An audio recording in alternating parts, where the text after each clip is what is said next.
Number है, एक moment दिख रहा है, एक मोमेंटम दिख रहा है भारत जोड़ो यात्रा से, इसको बरकरार रखना कैसे संभव होगा? भैया मैं न्यूमरोलॉजी में तो बिलीव नहीं करता हूं, तो नंबर्स पे इन चीजों को मैं बेस नहीं करता हूं। बट मैं आपको ये कह सकता हूं कि कन्याकुमारी से मध्य प्रदेश तक जनता का प्यार, भरोसा, जनता की शक्ति इस यात्रा को मिली है। जब यात्रा शुरू हुई थी तो मीडिया ने कहा था केरला में तो यात्रा सक्सेसफुल रहेगी, मगर कर्नाटक में प्रॉब्लम आएगी। फिर हम कर्नाटक गए, मीडिया ने कहा साउथ इंडिया में तो यात्रा अच्छी चलेगी, मगर साउथ के निकलने में प्रॉब्लम होगी। फिर तेलंगाना, आंध्रा में वही हुआ, वही जो कर्नाटक में हुआ। फिर हम महाराष्ट्र में आए तो फिर मीडिया ने कहा हिंदी बेल्ट में प्रॉब्लम होगी, महाराष्ट्र में हाँ यात्रा बहुत बड़ी हुई, बहुत बढ़िया हुई।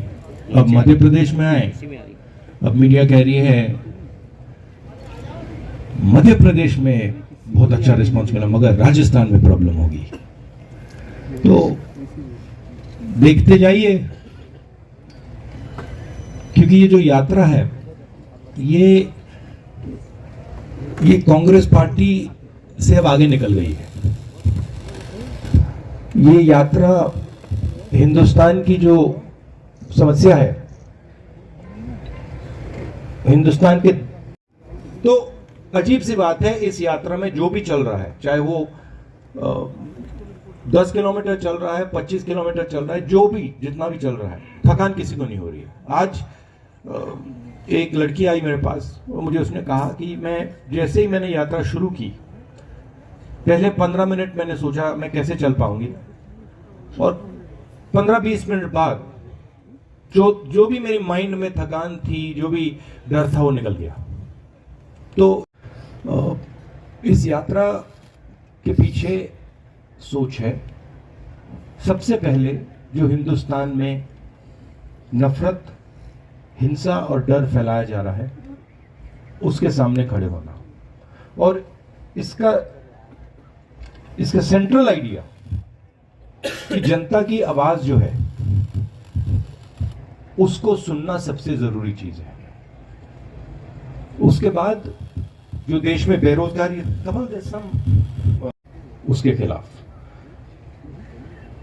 मैं ज्यादा पॉलिटिकल मुद्दे इस यात्रा में रेज नहीं करना चाहता हूं, और इस यात्रा को मैं डाइवर्ट नहीं करना चाहता हूं। जो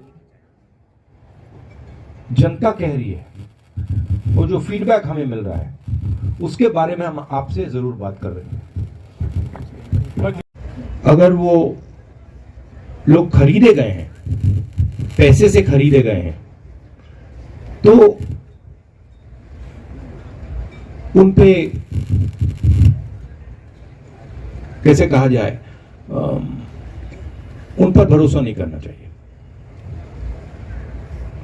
टाइम्स ऑफ इंडिया से हो गया, मेरी पुरानी इंजरी थी, पहले ठीक हो गई थी, वो थोड़ी डिस्टर्ब हो गई, तो काफी मुझ में डिस्कम्फर्ट था, डर था कि भाई ये चल पाऊंगा या नहीं। और फिर आस्ते आस्ते उस डर का सामना किया कि भाई चलना पड़ेगा, सवाल ही नहीं उठता। तो वैसे क्षण अच्छे होते हैं कि आपको कोई चीज डिस्टर्ब कर रही है और आपने उसको आप अडेप्ट कर गए, तो अच्छा लगता है। एक बार मैं ये नहीं कहूंगा कि ये सबसे अच्छा क्षण था, क्योंकि बहुत लड़की आई और मुझे काफी दर्द हो रहा था उस टाइम, तो वो आई और वो साइड में चल रही थी। मैंने नोटिस किया वो मेरे अंदर नहीं आ रही थी, मतलब वो बाकी लोग सब कैसे आ रहे थे, वो थोड़ा दूर चल रही थी, मैंने नोटिस किया। फिर उसने चिट्ठी निकाली और उसने कहा देखो ये आप पढ़ लीजिए। जैसे मैंने पढ़ना शुरू किया, उसने कहा नहीं नहीं नहीं, आप अभी मत पढ़िए, अभी आप चल रहे हैं, ये आप बाद में पढ़ना। तो फिर मैं चल रहा था, मैंने वो चली गई। फिर मैंने वो चिट्ठी, थोड़ी देर बाद मैंने सोचा देखो मैं देख ही लेता हूं क्या है इसमें, क्योंकि जिस भावना से उसने मुझे बोला, छोटी सी लड़की थी, शायद 6 साल की 7 साल की लड़की, जिस भावना से उसने मुझे बोला मुझे अच्छा लगा कि ये इसमें कुछ है। तो फिर मैंने खोला, तो फिर उसमें लिखा था कि देखिए आप ये मत सोचो कि आप अकेले चल रहे हो, मैं आपके साथ चल रही हूं। मैं चल नहीं पा रही हूं क्योंकि मेरे माता पिता मुझे चलने नहीं दे रहे हैं, मगर मैं आपके साथ चल रही हूं। तो वो मुझे बहुत अच्छा लगा। उदाहरण है, और ये छोटा सा उदाहरण है, ऐसे मैं आपको मतलब हजारों उदाहरण दे सकता हूं। ये पहले आया माइंड में। कारण कॉन्सेंट्रेशन ऑफ वेल्थ, कि 3-4 लोगों के हाथ आपने हिंदुस्तान का पूरा धन डाल दिया है। जो भी वो करना चाहते हैं, जो भी बिजनेस वो चाहते हैं, वो कर सकते हैं। और हर इंडस्ट्री में वो एक के बाद एक मोनोपोलीज क्रिएट कर रहे हैं। आप हिंदुस्तान के सब इंडस्ट्रीज देख लीजिए, आपको मोनोपोली दिखेगी। टेलीकॉम, रिटेल, इंफ्रास्ट्रक्चर, सब जगह, एयरपोर्ट, स्पोर्ट्स, सब में आपको मोनोपोली दिखेगी। मोनोपोली का क्या मतलब है? मोनोपोली का मतलब है जो स्मॉल एंड मीडियम बिजनेसेस हैं, जो ग्रो कर सकते हैं, उनको आपने खत्म कर दिया। नहीं, बहुत जरूरी बात है, बहुत जरूरी बात है। और मैं सिर्फ जयराम रमेश जी की बात नहीं कर रहा हूं।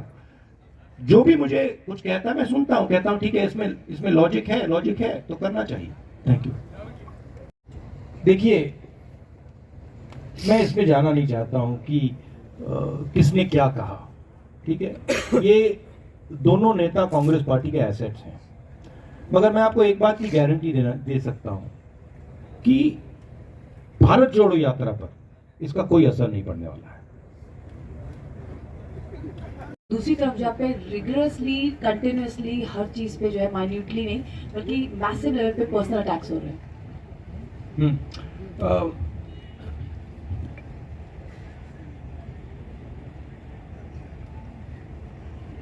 बीजेपी की प्रॉब्लम क्या है मैं आपको बता देता हूं। प्रॉब्लम यह है, और इस यात्रा ने इसको मैं कह सकता हूं छोटी तरीके से दिखाया है, बड़ी तरीके से नहीं दिखाया, छोटी तरीके से दिखाया, क्योंकि मैंने शुरुआत की है। बीजेपी का प्रॉब्लम है कि उन्होंने हजारों करोड़ रुपए मेरी इमेज को खराब करने में लगा दिए, और मेरी एक यहां पे उन्होंने इमेज बना दी है। अब लोग सोचते हैं कि ये मेरे लिए नुकसानदायक है, मगर एक्चुअली ये मेरे लिए फायदेमंद है। क्यों? क्योंकि सच्चाई मेरे हाथ में है, और सच्चाई को छुपाया नहीं जा सकता है। तो जितना पैसा ये मेरी इमेज को खराब करने में डालेंगे, उतनी शक्ति वो मुझे दे रहे हैं, उतना मैन्यूवरिंग रूम वो मुझे दे रहे हैं। आप देखना, क्योंकि सच्चाई को छुपाया नहीं जा सकता, दबाया नहीं जा सकता है। और जहां तक पर्सनल अटैक्स की बात है, पर्सनल अटैक्स इसलिए आते हैं क्योंकि व्यक्ति राजनीतिक पोजीशन लेता है। अगर आप बड़ी शक्तियों से लड़ोगे तो पर्सनल अटैक आएगा। अगर आप किसी शक्ति से लड़ नहीं रहे हो, अगर आप ऐसी फ्लोट कर रहे हो, तो पर्सनल अटैक नहीं आएगा। तो मैं जानता हूं जब मेरे पर पर्सनल अटैक आता है तो मैं सही काम कर रहा हूं, मैं सही डायरेक्शन पे चल रहा हूं। तो एक तरीके से ये जो पर्सनल अटैक होती है, ये जो पैसा बीजेपी मेरे इमेज को खराब करने में डालती है, ये एक प्रकार से मेरा गुरु है। ये मुझे सिखाता है कि भैया इधर जाना है, इधर नहीं जाना, उधर जाना है। क्योंकि